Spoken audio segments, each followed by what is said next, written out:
And we're glad to be back here with you on another Talking Tuesday, coming live from Migs here on Your Saloon. Now, we just had a pile of interviews, and you'll want to go back and watch every one of them. In fact, we had an interview earlier with Jane Autry. You'll be sure to go by and see her interview. She's one of our sponsors. Let me talk a little bit about her business, the Jane Autry Insurance Services of Saluda, and she has auto, home, health, and commercial and farm. But right now, she can help you through the Medicare puzzle. You know, that's a crazy thing. When you get older, they make it complicated, so you won't understand. But you know what? She'll walk you through it free of charge. So call her 803-960-0266. There's a lot of changes coming in Medicare, and you can see them there on your screen. Changes. Their new drug cost cap, just to read that statement is confusing. Medical weight loss drugs. A lot of people are interested in these. Does your Part D cover it? How about a new way to stretch out your paying for your prescriptions and Medicare Advantage plan changes? So go through her with all these things that are coming up. Yeah, this is especially if you're in the Medicare age group. It's beneficial to talk to her. So call her, 803-960-0266. And also, we had a chance to visit with the mayor, Mayor Milliken Matthews of the town of Saluda. He talked about FEMA assistance. You can visit disasterassistance.gov. Download the FEMA app on your smartphone or call 1-800-621-3362. You can see Saluda is one of the effective counties. Go by and talk with them. And we talked a little bit about the trunk or treat that's going on Thursday night, just 2 nights away, 864-910-1137. Call LaShawn if you want to get a table, vendors, candy parade, trunk contest, costume contest, inflatables, games, music. All this is going on. Saluda Now is going to be there, so we want to see you there. And we also had a visit with Justin Anderson from JRA Exterminating, and he talked about getting donations for North Carolina, and he's also had some breaking news that they're going to also do some Christmas for the children up there. He just described the situation, folks. Just to listen to what was going on up there just was heartbreaking. So reach out to him, and you can visit the office right here on Greenwood Highway across from the National Guard Army, or call them 803-532-1122. They will talk with you if you want to drop off a donation. Hey, if you got bugs problems, you know this storm has made houses where bugs are starting to show up. He'll come out, exterminate your home. JRA Exterminating.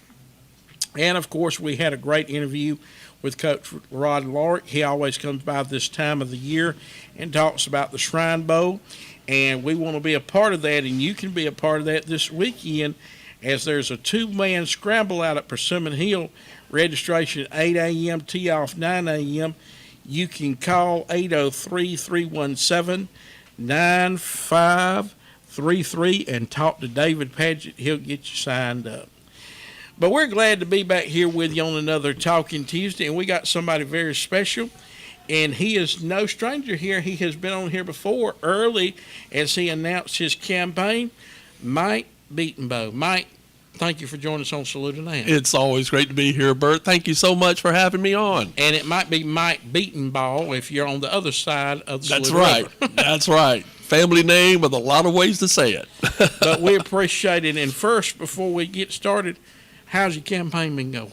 Well, it's been going as best as it can be. I have absolutely no regrets. I'm still having to work a full-time job, right? But I have dedicated myself to coming up with a way that we can govern ourselves better.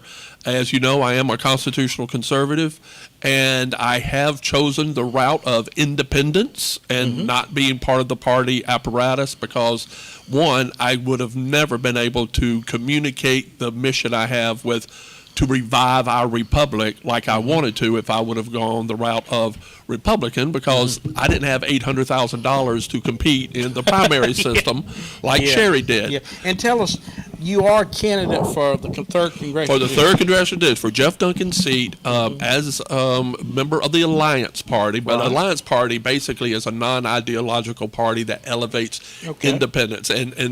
And I had to go through a convention to get it, but the main thing I had to do was sign a pledge with the Alliance Party that I would term limit myself. We are all sick and tired of people saying they're for term limits, yet they never term limit themselves. Right. And they never put up bills to term limit. So I am term limiting myself. I have shown on my webpage, disclosed my last 4 years' tax returns. And I have pledged to work with anybody who can help further the governance and what it will take. Find, as much as we say we disagree with a lot of other people, there's always something. Even if it's 2% of the things we think about, or 10% or 80%, that we can all get a foothold on and say, let's do this together. Let's further the mission of what I want to do and what I want to press in governance, and work with everybody. And so that integrity of serving your community by serving for the greater good is where I'm at.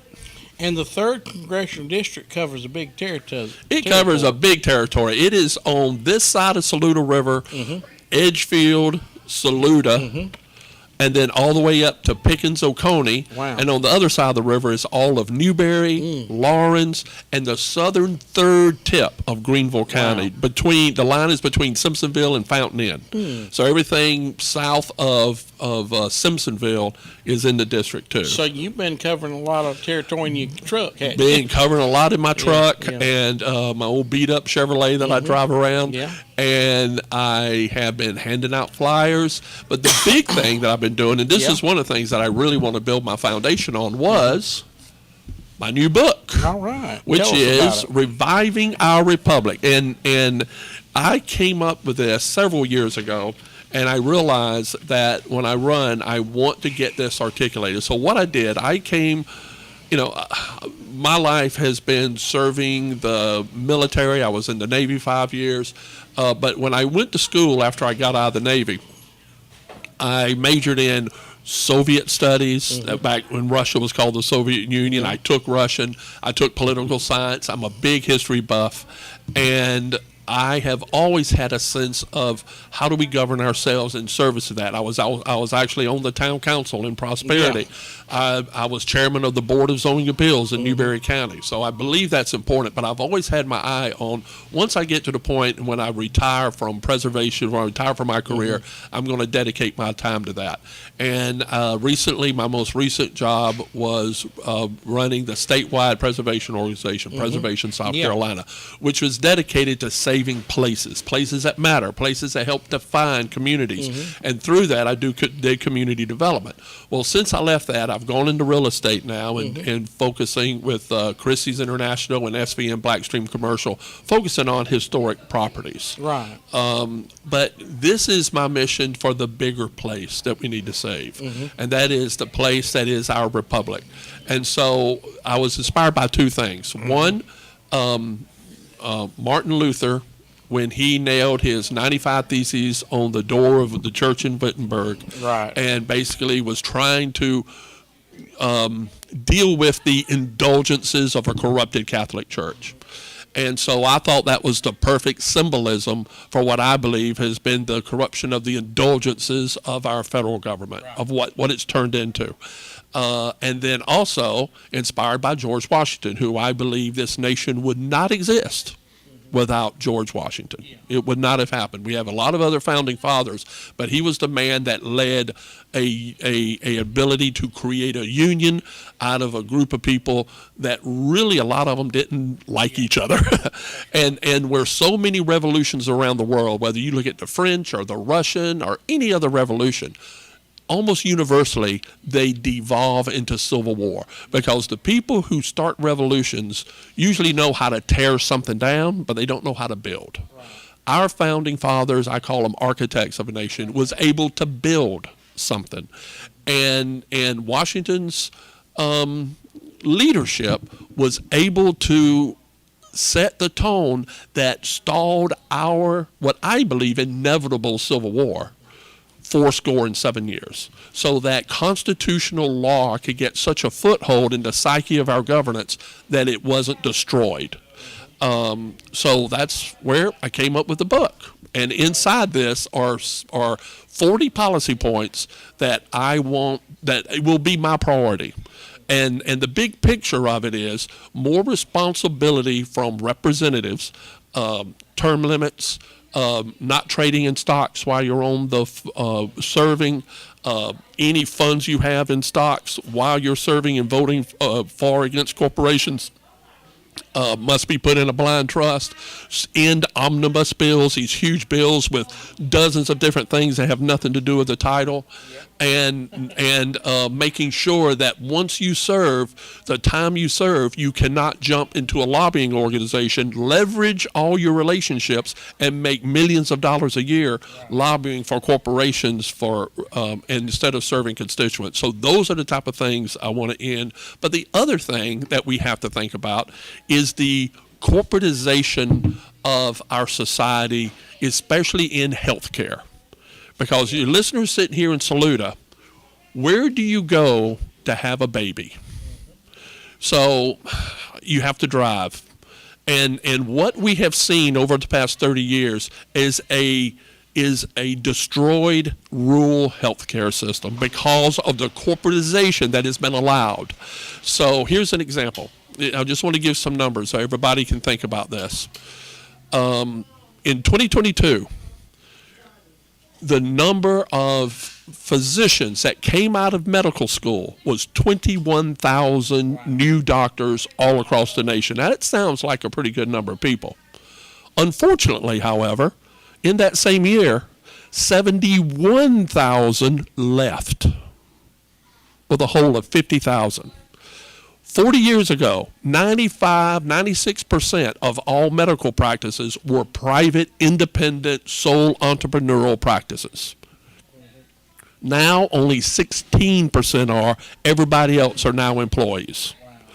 So what that has done, and the reason all this has happened, is because the government has been giving subsidies through different systems, Medicaid system and all of this, that gives funding directly to these large corporations that have been able to balloon up. So here's an example. Prisma Health out of Greenville.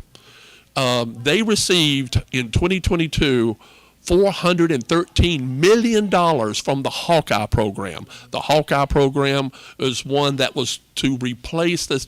If you remember, our contingent and our governor said we do not want Medicaid, Obama Medicaid supplements. We turned that down. Well, Lindsey Graham and all of them said, well, you know what? We didn't do that, but we need to send something. So they created a Hawkeye program and funneled money around. So they're still doing it. And whether it's necessary or not, it may be. But the point is, nobody's really being open about what's happening. But here's what happened. Prisma received $413 million in 1 year for that. But what did they do with that money? Well, on their balance sheet, 6 months later, they pay $370 million for a new hospital system in East Tennessee. And since 2007, they have put no new beds in Greenville. So we have to deal with this in a way. And unfortunately, this is being perpetuated constantly because there's a lot of representatives, I'm not naming names, but there's representatives out there who family is part of multi-state corporate nursing home centers. And I tell you, if we elect people who are part of that system, we will never break it. We have to decorporatize this stuff. We have to bring back a system where hospitals are run by physicians with board of directors locally controlled. We're fortunate in Newberry we have that with the Newberry Hospital, but I tell you, it has been tempting for those folks, and they have been fighting tooth and nail to keep our independence of our hospital. But many hospitals have not, and what happens to big corporate hospitals grab them, then they start taking away services and consolidating services in big urban areas, and it risks the health of people around. So my whole approach is, how do we make our communities great again. America will take care of itself if we able to bring capital and to bring resources back to our communities, of which we had 50, 60 years ago. But this isn't about what supposedly progress has created. It's not about an inevitability. It's been engineered. This has been engineered, and that's what I want to deconstruct. And as an independent, I have been in touch with other independents running. And I built a coalition through the Alliance Party and through the Forward Party of about 6 or 7 independents that all of us are thinking the same thing on these theses. Well, 6 or 7 people in the House, as split it as is, will control the House. Nothing will happen unless we say, you know what, you want this bill to pass? We need to put in the rules of the House, you will not seat anybody after 4 terms. Let's see how that works. So this is about creating goals, problem solving. I would appreciate everybody looking at my site. I'm at MikeBedenbaugh.com, but also the most important is about the Elevating the Book, RevivingOurRepublic.com. And that's what I stand and dedicated to do. And of course, if you would like to purchase this book, it's available now from the retailers, Amazon, Barnes & Noble, Apple Books, Chapters, Indigo, BAM, and also IndieBound. So, yep, the best way to go to it is through Amazon. Okay. I have them available also on my page. Barnes & Noble, you can get them online, but they don't have them in the stores yet. It's just been out a week. Wow. So we're hoping to build capacity. And the only thing I ask, if you do go on Amazon and you do order it, please review it.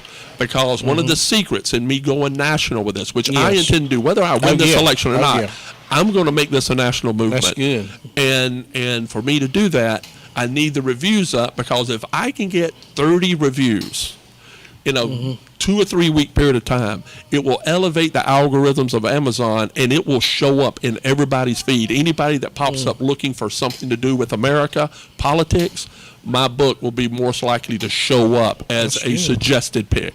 So let's do that. And of course, we'll be putting up another post about reviving our republic after the program too, in addition to Mike's interview with us today. Thank you so much. Yeah, we'll get your algorithm up. Don't worry, and I'm going to be promoting it left and right. I'll be promoting it Friday night at the ball game. Oh, that's wonderful. Well, you know, and I tell you, just like the coach said earlier, it is so wonderful to see communities working and what you're doing, serving the community with your voice. It's just so great to see, because I tell you, we are in a revolutionary time where anybody through the internet, through YouTube, can create anything they want. And as much as we used to have big mega media controlling what we see, and which is one of my theses too, is to break up the corporate media companies. You know, on the airways, which are federally regulated, it's only 8 companies are controlling 90% of everything. And 50 years ago, it was 90 some odd companies that had owned most of the media stuff. And we need to democratize this better than it is now. Johnny Bryant watching from Dillon, South Carolina. Hello, Johnny. Order MikeBedenbaugh.com book. Go to his website, order it Amazon. That's a good businessman over there. Oh, thank you. So, Bryan Insurance Company in Dillon. And I've known his family many years and love his dad. And back when I had Preservation, South Carolina, I did a lot of work in Dillon and doing stuff over there in that neck of the woods. In fact, his father, John Bryant, is celebrating his 50th anniversary as being pastor of Dillon Congressional Church over there this how wonderful. Coming Sunday. Congratulations, Johnny. How wonderful. Well, and that's another bit of the philosophy I have is the concept of separation of church and state was never meant to be separation of church and community. That's right. And that's something that I want people to understand I feel very strongly about. Yes. And we appreciate you stopping by. And you know, it's amazing to see you all after you came on our show. Not that our show had nothing to do with it, because we caught you real early. Yes, you did. You were my first interview. And just after you announced, and then to see you all over South Carolina. I mean, doing interviews left and right, and it was awesome. Well, it was, and I tell you, it's been wonderful. WYFF Channel 4 did a wonderful job of letting all three candidates. I had a little bit of a run-in with the Post and Courier for some reason. The Post and Courier only interviewed and only did a story on the two Democrat-Republican candidates and gave me one little line and never reached out to me. How about that? And that was a little upsetting, but you expect it because there is a certain bias in folks that think, well, independents are a distraction to the main thing, but I don't believe that at all. And especially this year, people are looking for choices. And I tell you, I am getting so many folks that are tied to the traditional party structure that have whispered in my ear, you've got my vote. There you go. So there are no such things as throwing away votes. And I can guarantee you, folks, I will serve this community. I will be in these communities. Now, I definitely tell folks, I think one of the biggest wastes of money is people getting in planes flying back and forth every weekend from Washington. I think that's a huge waste of time. Yeah. But I will develop a group of people in every county seat that will be volunteers and helping to coordinate information, and so we can figure out how all of us together can rise up, return our republic to the roots of freedom, independence, and sovereignty, and that's what I look forward to. Oh, and I will say, also, I did visit the border since I saw you. I went with Sheriff Roy Boyd of Lone Star Task Force, Operation Lone Star Task Force, and my candidacy was endorsed by Sheriff Roy Boyd. Yeah. Yep. Well, we appreciate you stopping by. You know, talk about independence. We have had the first independent run for county council in the history of Saluda County. He is also the youngest candidate ever to run at 24. Gray Riley. I tell you, those 20-year-olds get it. They understand the importance of independent sovereignty and service to the republic. And to the community. You know, there's ways we can serve without having to see what other people tell us what to say and when to say it. And that's important. That's right. And we encourage you to go by to his website and buy his book, Reviving Our Republic, and it's in major retailers now. Anything else you want to share with us, Mike, before you leave? No, just appreciate the time, appreciate the opportunity to live in such an amazing country that we can go get in front of a microphone and speak our heart and speak our soul and affect change in our community and our nation. And I look forward to being part of that. Well, we're glad that he come by. And, of course, his name will be on the ballot. Yes, it will, under Alliance Party. It will be there. Don't vote straight party. No, please don't. That's my biggest competition, is the assumption of that. But thank you so much. Thank you, Mike Bedenbaugh, or Bedenbaugh, if you're on up there, and we appreciate him coming by. Listen, that's going to wrap it up for Talking Tuesday. We appreciate all the ones that came by. Of course, preach great George and Gina for letting us come out today here at Migs.